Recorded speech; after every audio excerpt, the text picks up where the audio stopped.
It was a busy 5 days, and we put a lot of miles on the wheels of our minivan during that time. Now, 20 minutes after returning home, I was sitting on the veranda in my favorite old chair with a glass of delicious dark nectar porter, thinking about how our twins were spending their first days, fluttering free from parental care for the first time. Miranda and I have just completed a journey that has turned our good old family home into an empty nest, the same journey that thousands of other parents have made before us, or at the same time as us, with their own offspring over the past few days. And I could guarantee that none of the other thousands of parent couples would feel as great as I did at that moment.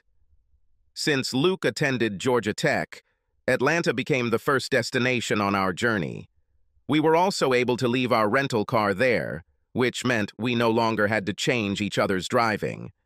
Our daughter Kelly was flown to Gainesville to be a Gator the next day, while we and her parents headed a few miles further east to Daytona Beach to take advantage of a few days of sunbathing and beach time. The next 3 days were filled with more sex than we had ever had before in our entire marriage. Miranda was simply insatiable. Having children early, when we were both just over 18, meant that we were now only 36, and our energy reserves and libido levels were still high. On the way home, we made a short stop at a deserted truck stop, where Miri did her best to prove to me that she forgot to put on her underwear for a reason. Now, while I was lounging in a chair, indulging in my pleasant memories, Miranda went upstairs to take a shower and get cleaned up. I was a little surprised when I heard the hairdryer turn on, which usually only happens when she is getting ready for work or getting ready to go out somewhere in the town. A few minutes after the whine of the hairdryer stopped, I heard Miranda's steps and the clicking of the heels of her shoes already in the kitchen, another unusual sound for my ear, since she usually walked around the house in rubber-soled slippers or simply barefoot. Before I could continue my lazy reflections on these incomprehensible phenomena, she called out to me, "Alan, honey, could you come and sit with me for a minute? I need to chat with you a little. It won't be long." Emerging from my dreams and from my chair and carrying my empty glass in my hand, I cheerfully responded, "I'm on my way, darling." Walking into the kitchen, I was amazed to see my wife sitting at the table, dressed in a fresh blouse and clean jeans, looking as great as ever. She poured me a freshly brewed mug of coffee and placed it in front of where she was sitting. Miranda seemed focused and a little tense, and I was puzzled, not understanding what her smart look meant, so I slowly sat down on the empty chair that she obviously wanted me to sit on. "What's going on, Miri?" I asked warmly, taking possession of the cup and taking a sip of the strong, hot drink. "I'm leaving you, Alan," she announced simply and casually in a calm voice, picking up a large envelope made of thick paper. "I have divorce papers here for you to review and sign." She still said something, but I was literally numb in shock, my head was noisy, and I could not utter a word. A deafening blow that came from out of nowhere. I had never practiced boxing, but in those seconds I felt like how, in my opinion, a boxer floats after missing a powerful uppercut and getting into a heavy knockdown. Pushing the envelope with documents onto my edge of the table, Miri continued to hammer monotonous phrases, one by one, like piles, into my brain, completely oblivious to the tetanus that had struck me. "All conditions for divorce are written in these papers. I don't expect anything from you. With all my things left in this house, you can do whatever you want. All our savings have been divided and bills paid as of today, and I have canceled all joint credit cards. I notified everyone who needed to know about the change of my residential address. You can find out all other details from your own lawyer. If you need anything from me, contact me only through my lawyer." Taking a breath, Miranda continued her speech in the same dispassionate, businesslike voice. "I also made sure to get a restraining order because I don't want to have any more contact with you after I leave. You will also find it in this envelope. In addition, I changed my phone number and email address, and all my previous accounts are now closed." She didn't expect me to answer anything, and I couldn't utter a word. I just sat there like an idol and stared stupidly at her. On the table in front of me, an almost untouched cup of coffee exuded a light, disappearing steam, and was slowly cooling. "Please," she tapped her well-groomed, varnished nail on the tabletop in warning, "don't try to create any problems with the children by trying to extract any information from them, since they are aware of what is happening and will not help you. The same thing applies to my parents." Having stopped looking over me indifferently or examining her sleek hands, Miranda finally focused her gaze on me, coldly looking straight into my eyes. "I know, Alan, that you're going to ask about this, so I'd better say it myself. I have been in a relationship with Dan for the past 13 years, and now I hope to turn my work husband into my real, full-time husband. I love—" She paused for a moment and corrected herself. "Loved you, Alan. I just love Dan more. He endured and waited long enough to earn the right to be with me. Well, today I'm breaking up with you, and now I will completely belong to him alone. That's all. Goodbye, Alan." Miranda finished, stood up, and left the table, heading towards the exit. Only when she picked up the bag with things that was standing at the threshold and had already opened the front door, I finally found the gift of speech, and in a strange voice was able to croak out only one word. "Why?" Still showing no emotion, she froze for a moment, turned her head, looked me straight in the eyes, and said only two words: "Sandy Thompson." With these words, she stepped over the threshold, slamming the door behind her, and all I heard in the inky silence was only the fractional click of her shoes, the muffled knock of the car door, and the sound of a roaring engine, gradually moving away and disappearing after a minute. That was the last time I saw or spoke to Miranda for the next 16 months. Daddy at work was Dan Roberts, the man I've considered my oldest and best friend for the past 18 years. Miri and Dan's wife, Lisa, became close friends during their pregnancy. Soulmates, you might say, since they were both close in age. Lisa was 22, and Miri was just over 18. Moreover, Cassie, the daughter of Dan and Lisa, was born the day after our twins, which of course served as a clear sign of fate for both wives. This initial friendship grew into such closeness that they were both inseparable, which naturally meant that we husbands were also together. The closeness of the two families soon became almost like a family unit within one large and friendly family, since we visited each other every weekend, and it was very convenient to live just 2 blocks from each other. Until our oops moment that brought the twins into this world, both Miranda and I were in college. Miri always wanted to study business or business management, while I majored in mathematics while earning a partial scholarship to the college baseball team. True, at that time I had not yet decided which path to choose in later life. Everything changed when Miri told me she was pregnant and I had to give up all my hopes and dreams to get a job and support our family. Our parents were great to both of us, so the wedding was booked and organized by them within 2 months. I was late and the only child of my parents.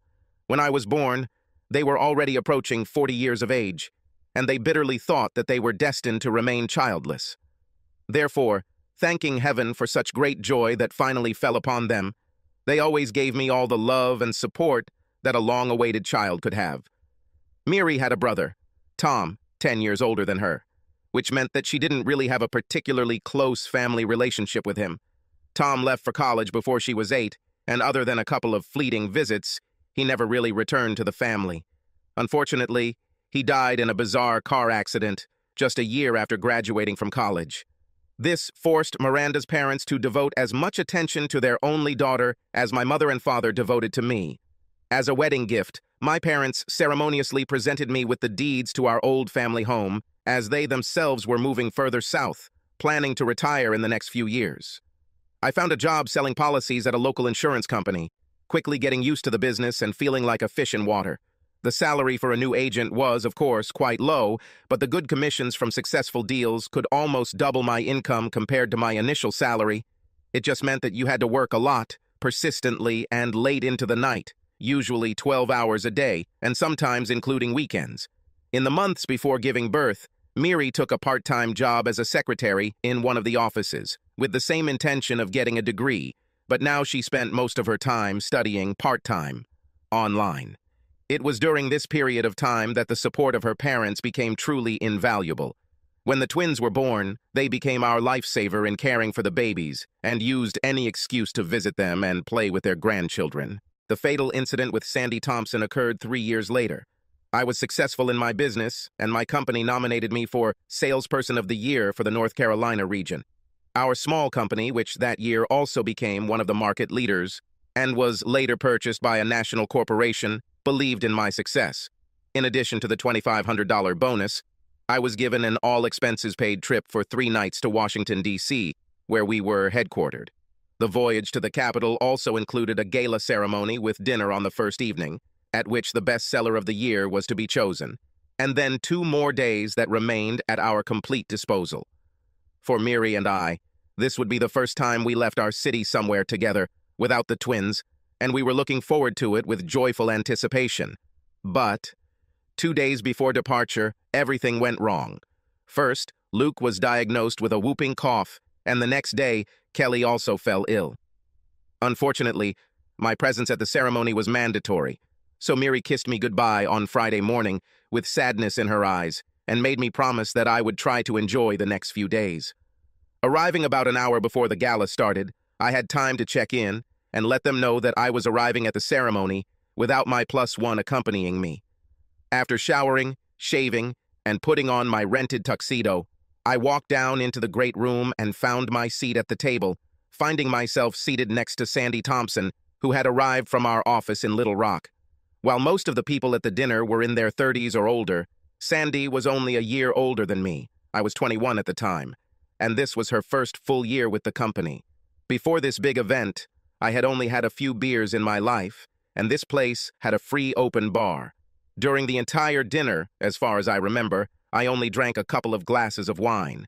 Then, when the awards began to be announced, I was absolutely shocked to hear that I was the one who was loudly proclaimed Salesperson of the Year.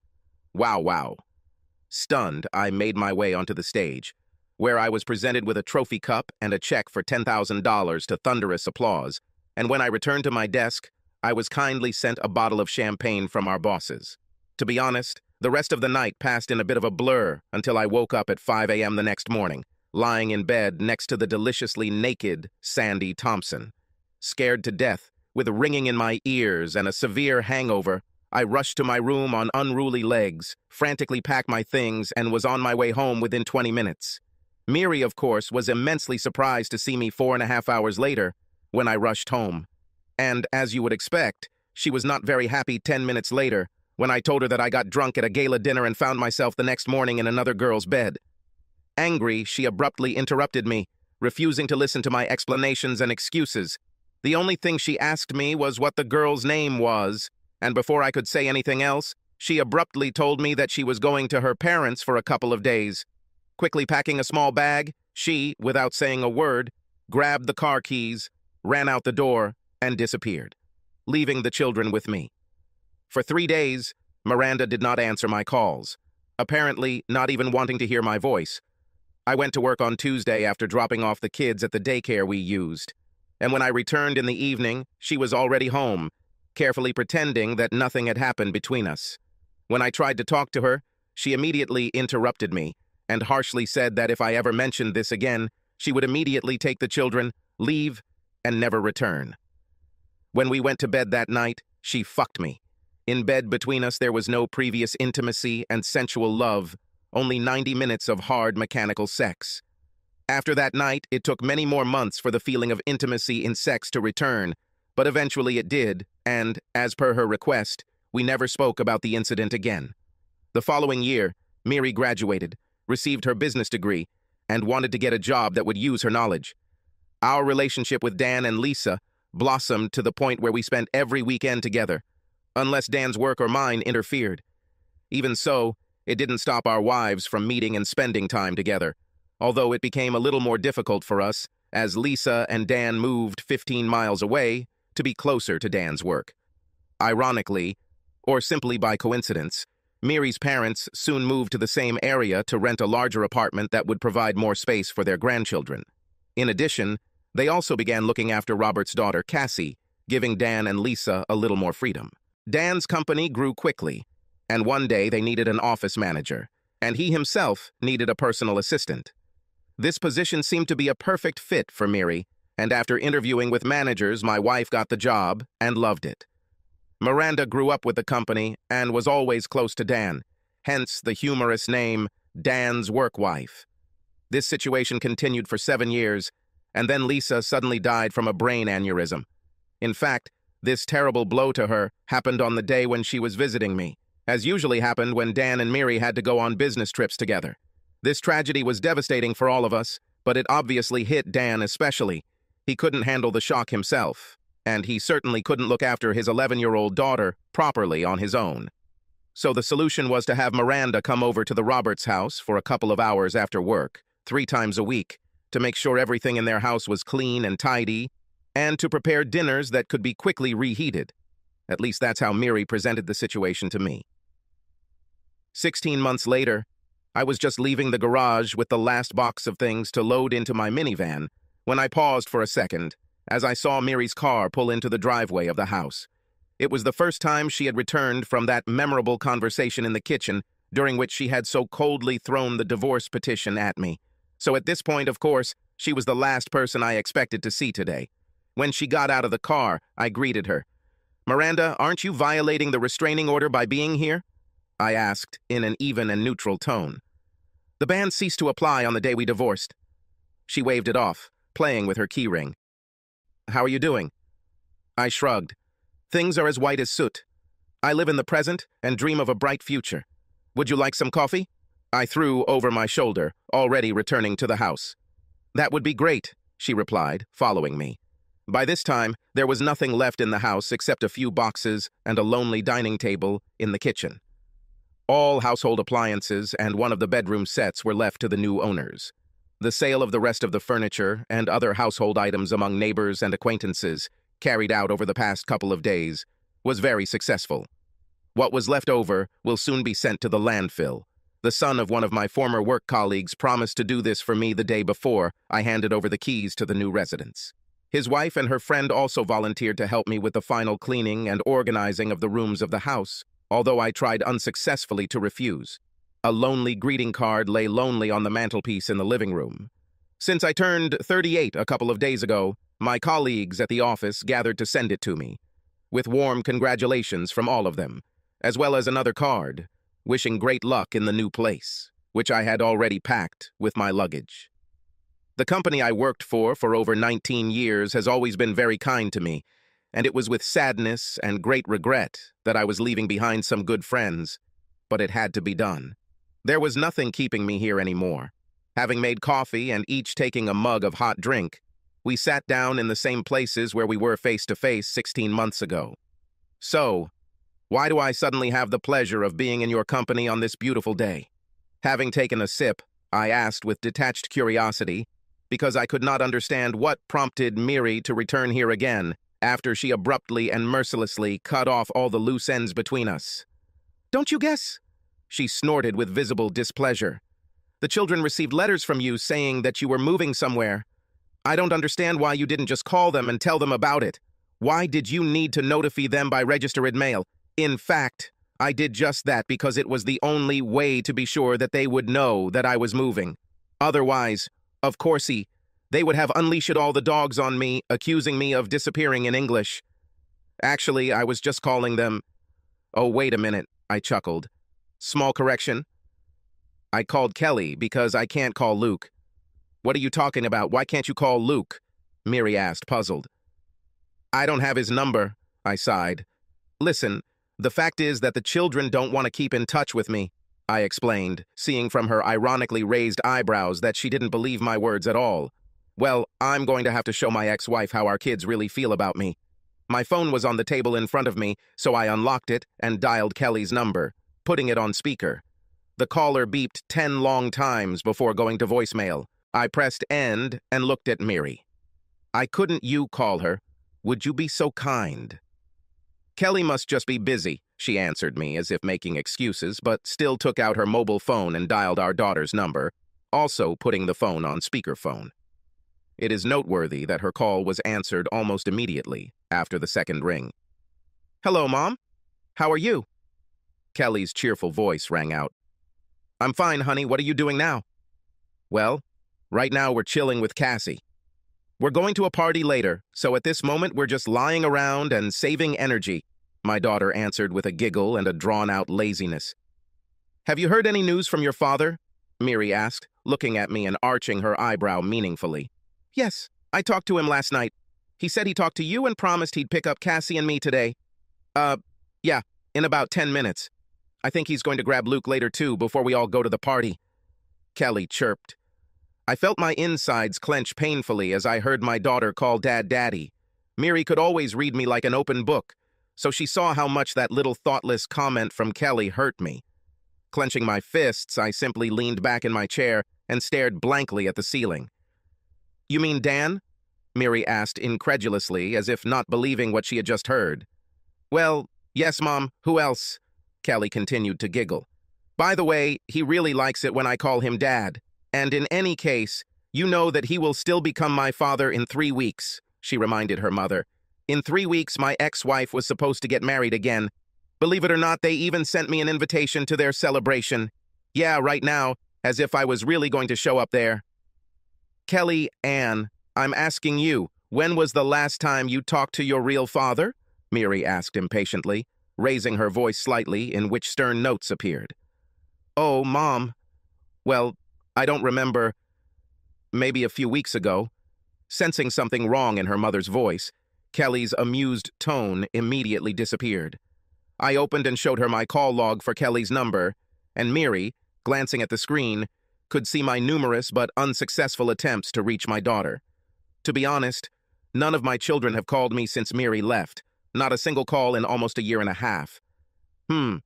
That's funny to hear because I'm sitting next to him right now, and I saw with my own eyes how he tried to call you just a minute before I did." "What's going on, Kelly?" Miri asked in an even more stern voice. "Oh, well, Mom, came our daughter's confused bleating from the speaker. "I just want to remind you that you only have one father, and it's not Dan." "We'll talk seriously about this later, young lady," the mother promised harshly, ending the conversation and irritably poking the end call button. Miranda was clearly upset as she turned off the call and pushed the phone away from her. "So why don't you have Luke's number?" She returned to the question again. FYI, Dan made sure the boy had a new phone and memorized his number within hours of his old phone being stolen. If only I knew. I shrugged. "Listen, don't be too strict with the children. Apparently, such was their love and affection for me that after a little over a year they found me completely unnecessary." Smiling darkly, I intertwined my fingers and squeezed them tightly. "You heard your daughter. She is happy that she will now have a new father. You know that old saying, out of sight, out of mind? Well, apparently, for Kelly, I am already an empty place." I pointed to my long list of calls on my phone. "As you can see, I no longer have anything to do with the children. And, as far as I know, in 3 weeks, I will be officially replaced by the real Dad." This comment, as I saw it, really hurt her, but it was the sad truth. "I think that since you left, I've talked to both of them, combined, for a total of no more than an hour. Although I tried to stay in touch, God, I really tried. Remembering one of these typical moments, I smiled bitterly. The time I was able to get tickets to the Braves game on opening day of the season, I was so pleased and happy. But when I called Luke with the news, he said he was too busy to have fun. I sighed and looked up at Miri's frozen figure opposite me. And later I found out that he and Dan and a couple of other guys went to that very game, buying tickets at the last minute. Well, if that's what they want to do, I can't force them to do otherwise. We were silent for a few moments, lost in our thoughts, before Miri changed the subject with a quiet cough. "So you're moving out of here to be closer to your parents?" "Not really. I have to leave so I can look after my mother. Now she needs constant care and attention." "Oh my God! Did something happen to her? How does your father deal with this? You never told me anything that she had any problems," she exclaimed, while her eyes sparkled with tears. "Well, at least Miri really loved my parents. Mom has a late stage of Alzheimer's disease. This is very bad because she doesn't remember anything at all 90% of the time. As for Dad, we buried him a little over 3 weeks ago. The hospital said he had a heart attack, although personally I think his heart was broken, and Dad left because he was suffering too much from disappointment and pain." "Oh no!" My ex-wife burst into tears, and through her sobs asked, How do you know it was a broken heart and why didn't you call us?" "Of course I called," I objected tiredly. "And to tell you the truth, that was the last time I talked to Kelly. Yeah, it was the day after Thanksgiving. That's when I found out that Luke had a new number. And our conversation with Kelly lasted no more than a minute. Without even trying to listen to what I wanted to tell her, she hastily blurted out that she was incredibly busy and would call me back soon. It's a pity that neither that day nor a week later, never my daughter never called me back. I myself called her every day for a couple of weeks until I finally understood what the reason was. Ironically, although my kids blocked me on Facebook, they didn't block my dad. I later found out that when Kelly told me she was very busy, it was because she was going to the Black Friday sale that day with you and Grandma Roberts, I said sarcastically, using my air balloons, quotes. As for how I can know that my father died of a broken heart, that's easy. I never told my parents about our divorce. Yes, I was going to do it sooner or later, but I never could, I admitted, looking away and feeling tears welling up in my eyes. Brushing them away with the back of my hand, I took a deep breath and continued. When you left, I went to them the next weekend to talk about what happened between us, face to face. When I got there, I discovered how bad my mother's condition had become. Dad had told me before how forgetful she was sometimes, but since I last saw them the Christmas before last, her condition had seriously deteriorated. You obviously never knew about this, because not once in the last 3 years have you been able to go with me to their place when I took the children there. I could not resist directly hinting at those compelling reasons that, as we now both knew well, prevented Miri from accompanying me and the children every time.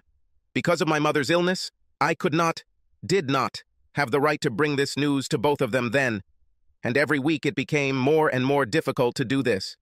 Anyway, on Thanksgiving Day, after we had finished the holiday dinner and put Mom to rest, Dad began asking me questions persistently, because he had not heard anything from you or the children for over a year. So I had to tell him the truth about our breakup and your leaving. Miri, tense as a string, sat opposite me, placing her sharp elbows on the table and covering her mouth with both palms. Only eyes shining with tears and trembling eyelashes lived on her pale face. In the morning, I found my father in his favorite chair. I dully continued my sad story. He was sitting, leaning back and clutching our family photograph in his hands, the same sunny one in which all 4 of us laugh and fool around. She was still wet from his tears. So yeah, Miri, our divorce broke his heart. You know Mom and Dad were married for 52 years. He was a man of the old school and, of course, hoped that you and I would be together until our death. I could no longer hold back the tears that continued to draw wet paths down my cheeks as I once again relived that dark day. Rising sharply from the table, I turned to the window and stared at the pale blue sky with rare clouds floating across it. Miri's sniffles and quiet sobs could be heard behind her, resting my aching forehead against the cool glass. A minute later, without turning around, I spoke quietly again. It was at the funeral that I suddenly realized how much I'm alone in this world. The only people present at my farewell to Dad were me, the chaplain, and a couple of their neighbors. Nobody else came. I couldn't even bring my mother to the funeral, because she wouldn't even be able to understand what was happening. Only a week or 2 after the funeral, when my mother had recovered sufficiently, did I dare to tell her that my father was no longer with us? But I still can't stand the pain it causes her every time she hears and realizes it. So now when Mom asks about him, I just say that he went out for a while and will be back soon. Miri was already sobbing unashamedly, but I had no more tears left to cry. Over the past weeks, I had been emotionally completely devastated. My distracted gaze, wandering around the room, fell on the mantelpiece and stopped at the lonely greeting card lying on it. Miri, raising her red, tear-stained eyes, followed my gaze and obviously noticed what I was looking at. I continued in the same neutral, distant, and seemingly alien voice. You know, maybe I'm lonely. And even my mother doesn't recognize me now, but I owe her a huge debt just for bringing me into this world. So yes, I am packing everything here so that I can be there to look after her for however long she has left in this world. Finally, I turned to my ex-wife and stood up straight, crossing my arms over my chest. A bitter grimace of sarcasm permeated my last words to the one I loved so much for many years while we were together. It's amazing, isn't it? What were the consequences of your actions, and how many people did it affect? You destroyed our marriage, you destroyed my relationship with my children, and on top of that, you destroyed my family. I finished the story, letting out the anger and poisonous accusation in my voice that I promised myself not to show, but I just couldn't do anything about it. Don't you dare blame all this on me. Miranda jumped up in response. Unlike you, Dan is devoted to me, and do not forget that you changed to me with Sandy Thompson. Jumping up from her seat and instantly blushing, she pointed her finger in my direction with indignation. I'm sure she didn't expect that in response to the accusation thrown right in the face, I would start laughing. And not just laughing, but really bursting into laughter, to the point of tears in my eyes. "Oh yes, of course," I replied, barely catching my breath. "Let's not forget about Sandy Thompson. The reason you spent 15+ years planning your revenge perfectly." I still remember that evening when you categorically told me not to mention her name in this house. Otherwise, you would immediately take the children and leave me forever. The ex-wife raised her chin arrogantly and defiantly crossed her arms over her chest, continuing to look at me defiantly. "Well, Miri, now that you have, despite everything, carried out all your threats, I believe that this train has already left. But I still want you to hear this, once and for all. I never, not touched, to Sandy Thompson." Having shouted these words, I immediately felt great relief, looking into the eyes of Miranda, widened with shock and flashing confusion, frozen in place. As soon as I threw off the many years of understatement, a feeling of lightness descended on me, and I continued in a slightly calmer voice. "When I woke up early in the morning in her bed, I was still wearing the same tuxedo, which I was wearing the night before. Nothing ever happened between us." "Seriously? Do you really think that I will believe this fairy tale?" Miri spat back at me with poisonous sarcasm. "Of course, I expect you to believe me." "Why?" "Yes, if only because I have never lied to you before, and of course I especially have no reason to lie to you now, when everything between us is over for a long time," I answered her more restrainedly, regaining my composure. "I don't give a damn, talk what you want," she snorted, casually dismissive and sounding more like Kelly than the adult woman I was married to. For some reason, her indifferent response angered me. I could still see that she didn't believe what I was saying, but for some reason, it was important to me that she did.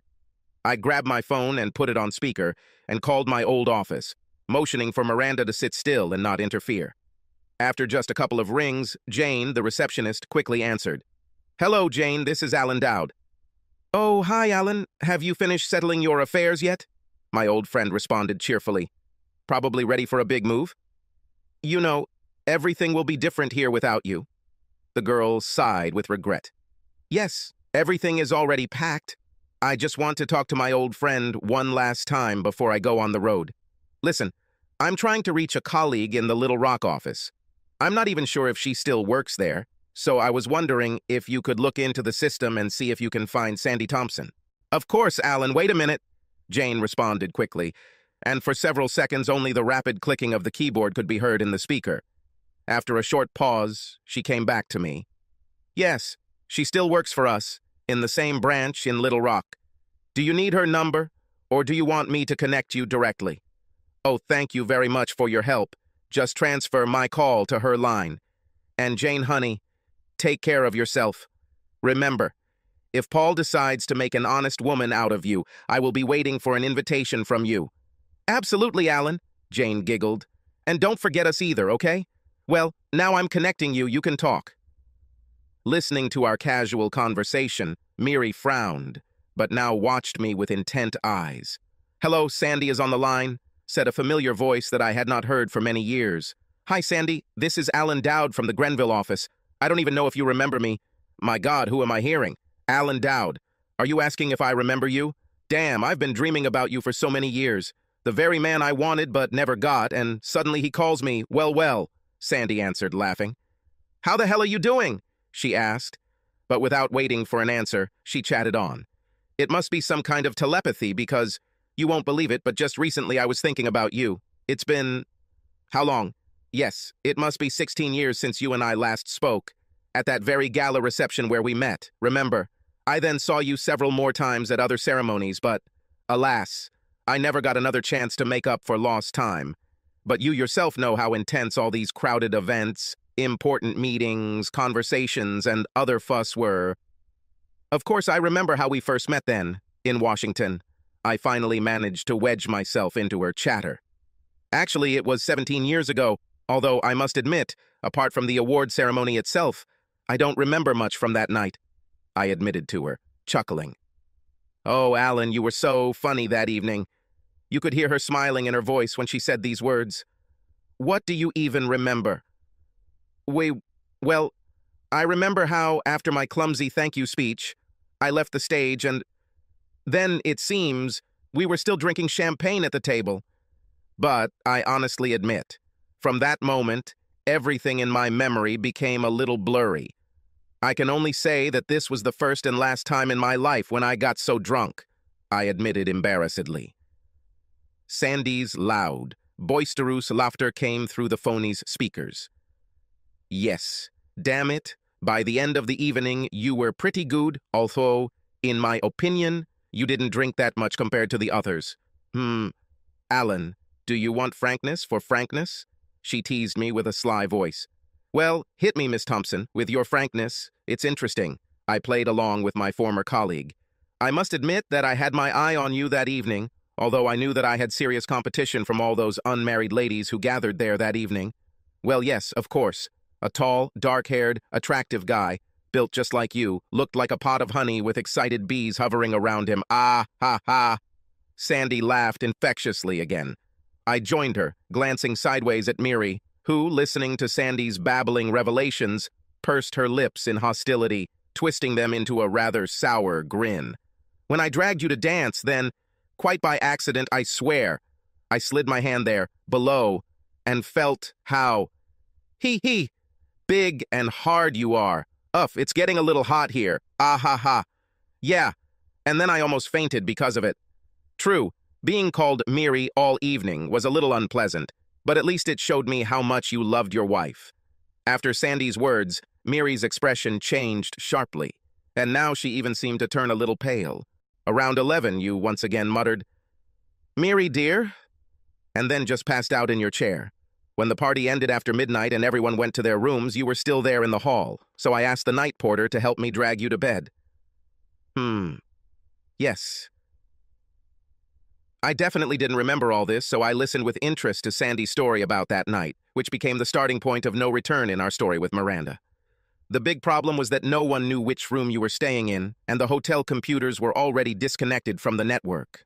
As they said, a program update was carried out at night or something like that. I didn't really delve into it. The point is that these door key cards are all the same, and it doesn't say what number they are from.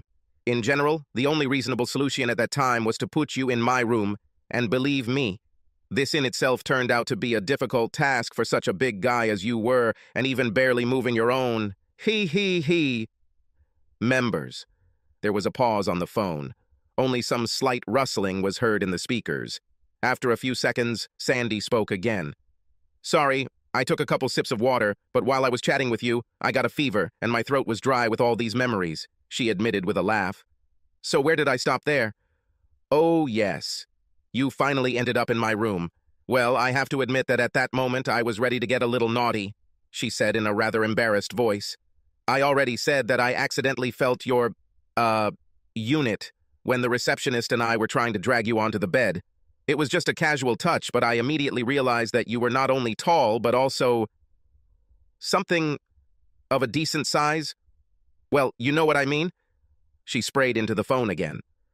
To my regret, you almost passed out while we were dragging you into the room, and then you immediately collapsed on the bed, muttering something inaudibly.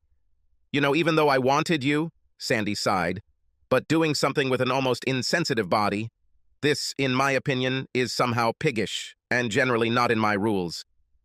Be that as it may, I myself was a little drunk that night and very horny, so I stripped naked and lay down next to you, hoping that when you open your eyes and see me, it will surely seduce you.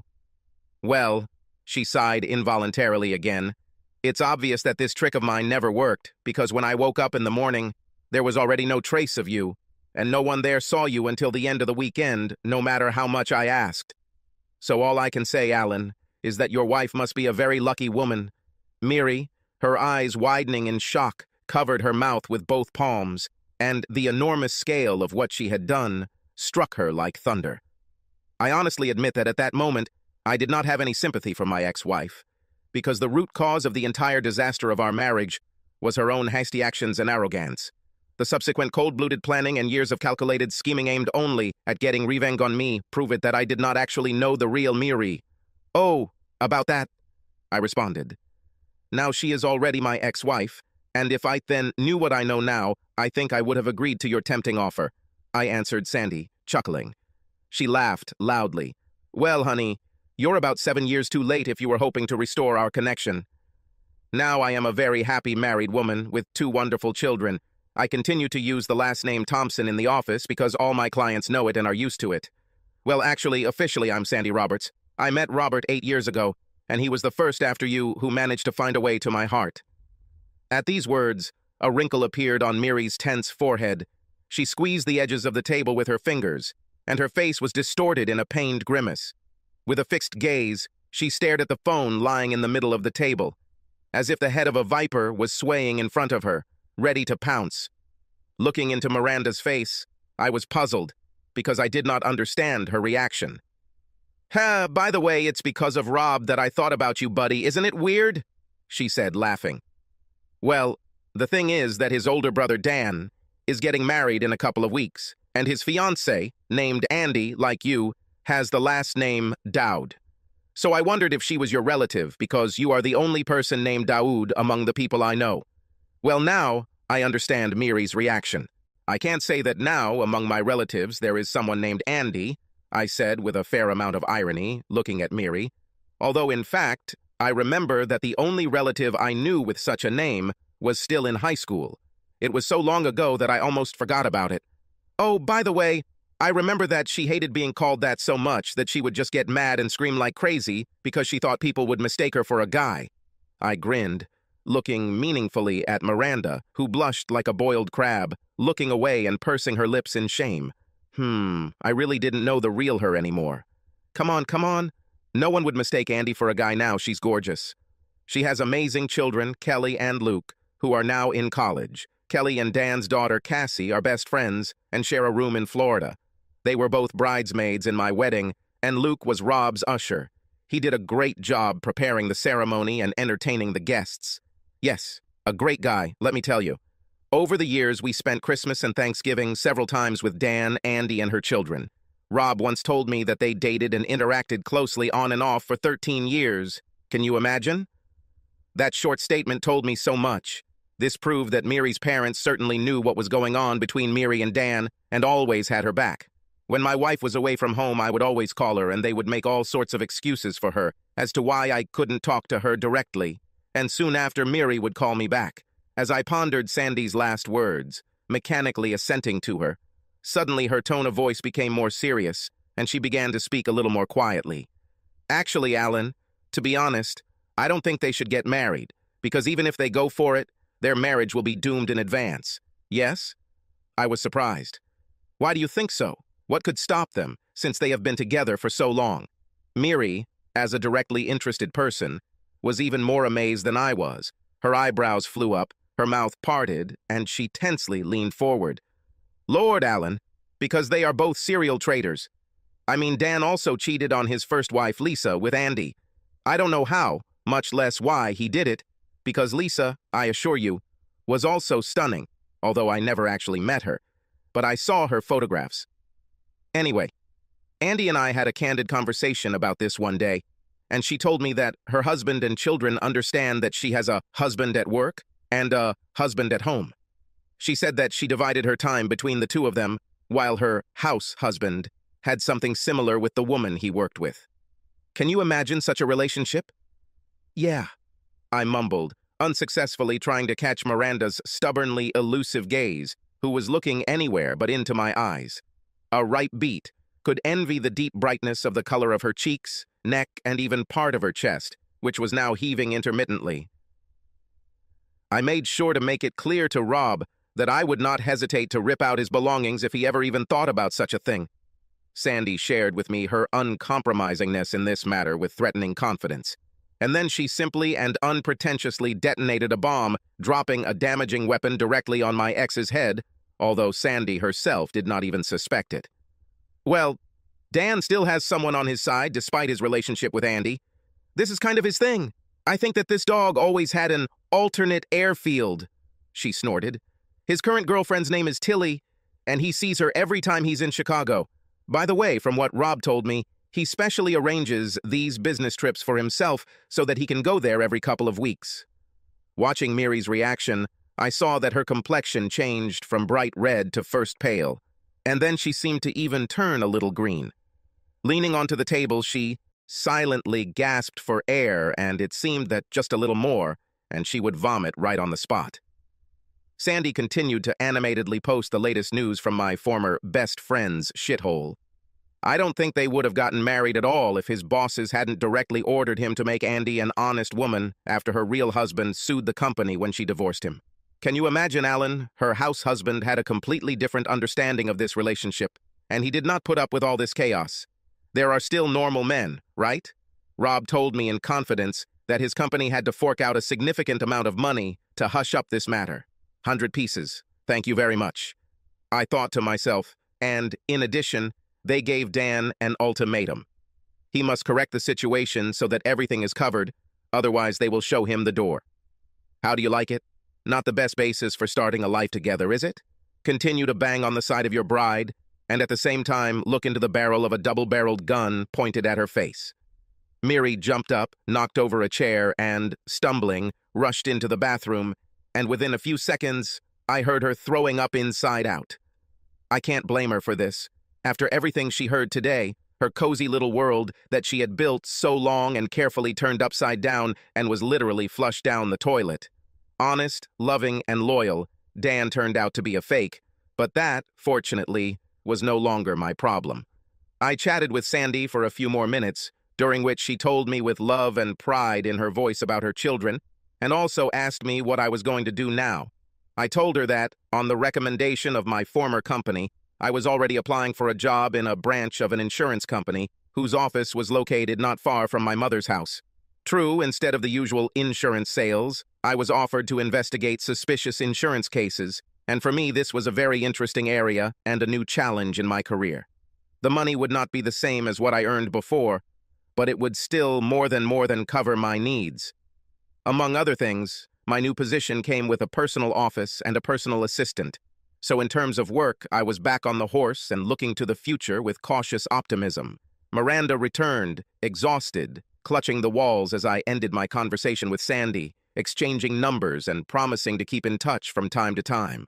After saying goodbye to Sandy and pressing the end button, I looked at Miri. My ex-wife was clearly not in the best shape. Her face was wet, pale, and miserable, and most of her expertly applied makeup was either smudged or simply disappeared. Now Miranda looked as if she had aged many years in just 15 minutes. "To me, so pitiel," she sobbed, collapsing powerlessly into a chair and dropping her head on her outstretched arms. This time, I really believed her.